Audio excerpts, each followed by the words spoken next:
ये जो वीडियो आपको दिख रहा है इसमें एक पैकेट है। पैकेट में मौसम्बी का जूस है या प्लेटलेट्स, इसको लेकर सोशल मीडिया पर जमकर बवाल छिड़ा हुआ है। प्रयागराज में एक अस्पताल पर आरोप है कि उसने डेंगू के एक मरीज को प्लेटलेट्स की जगह मौसम्बी का जूस चढ़ा दिया। मरीज की हालत खराब हुई, जिसके बाद उसे दूसरे अस्पताल शिफ्ट किया गया। इलाज हुआ लेकिन मरीज की मौत हो गई। 17 अक्टूबर 2022 प्रयागराज के झलवा स्थित ग्लोबल हॉस्पिटल प्रदीप पांडे को डेंगू हुआ था, तो उन्हें अस्पताल में भर्ती कराया गया। परिवार वालों के मुताबिक डॉक्टरों ने परिवार से कहा कि 8 यूनिट प्लेटलेट्स की जरूरत है। तो मुझे हॉस्पिटल प्रशासन के माध्यम से उन्होंने बोला कि आप कर नहीं पा रहे हैं, पेशेंट की जान खतरे में है। और उन्होंने मुझे एक व्यक्ति से मिलवाया जो जिस हॉस्पिटल में वो हॉस्पिटल चल रहा था, जिस बिल्डिंग में वो हॉस्पिटल चल रहा था। तो ये हॉस्पिटल का ही आदमी था? अ, हॉस्पिटल का तो आदमी हम क्या कहें, ये तो मैं नहीं समझ पा रहा हूँ। हॉस्पिटल वालों ने ये बोला कि ये सतीश साहू जी हैं, या ये प्लेटलेट आसानी से दिलवा सकते हैं, ये दिलवाते हैं लोगों को। तो उन्होंने 25,000 रुपए हमारे जीजा जी के अकाउंट से ट्रांसफ़र हुए, उन्होंने दिया, उनसे सारी बातचीत हुई थी। और उन्होंने मुझे 5 यूनिट दिया। 5 यूनिट में जब 4 यूनिट चढ़ाया गया, तो हमारे जीजा जी की बॉडी में अजीब टाइप की हरकत होने लगी। पल्स रेट कभी 250, कभी 300, बॉडी उछलने लगी, अजीब टाइप की हरकत। तो हम लोग परेशान हो गए और हम लोगों ने बोला कि ये क्या हो रहा है? तो उन्होंने बोला कि हॉस्पिटल प्रशासन द्वारा ये बोला गया कि ये सारी चीज़ें होती हैं, जब चढ़ता है तो कँपकँपी लगती है, ठंड लगती है, बॉडी में उछाल होता है, ये सारी चीज़।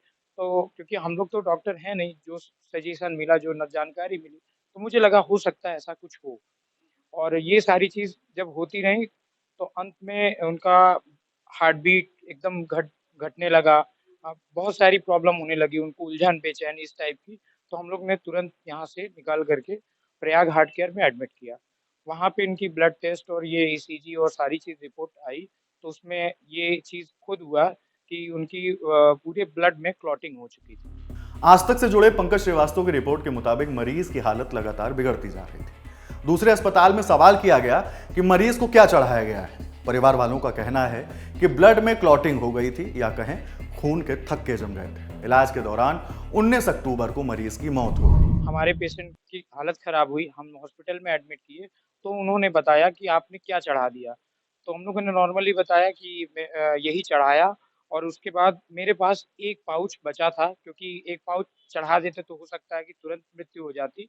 1 पाउच बचा था, तो मैं इसकी जाँच के लिए सारन हॉस्पिटल गया। मैंने इसको वहाँ के स्टाफ के माध्यम से रिक्वेस्ट किया कि आप मुझे दिखाइए, तो उन्होंने सीधे से मना कर दिया कि ये वहाँ का प्लेटलेट नहीं है। इसके बाद मैं परेशान था, मैं वापस आया और अपने पेशेंट को एडमिट कराया था और पूरे प्रयास किए बचाने के, पर पूरी बॉडी की सारी एक-एक नसें फट गई थी, जो जैसा कि डॉक्टरों का कहना है, अंदर लीवर और एक किडनी काम करना बंद कर दी थी। और 19 तारीख की सुबह 6:30 बजे हमारे जीजा जी खत्म हो गए। इस मामले के बाद स्वास्थ्य व्यवस्था पर ढेरों सवाल खड़े हो रहे हैं। सवाल यह है कि मरीजों की जान से कैसे खुलेआम खिलवाड़ हो रहा है। परिवार ने इंसाफ की गुहार लगाई है।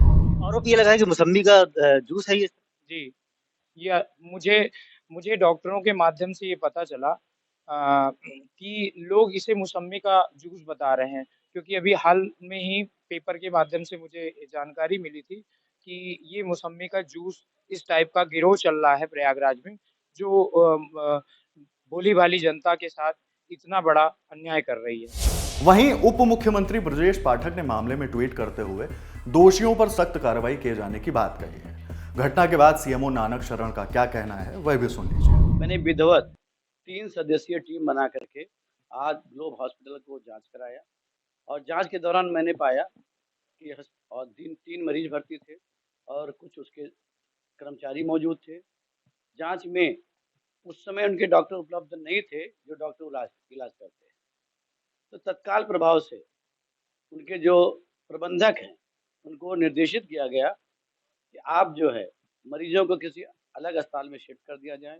और जो उन्होंने बयान दिया, वो बयान सही नहीं लग रहा था, जिसके कारण प्रथम दृष्टया में वो दोषी पाए गए हैं।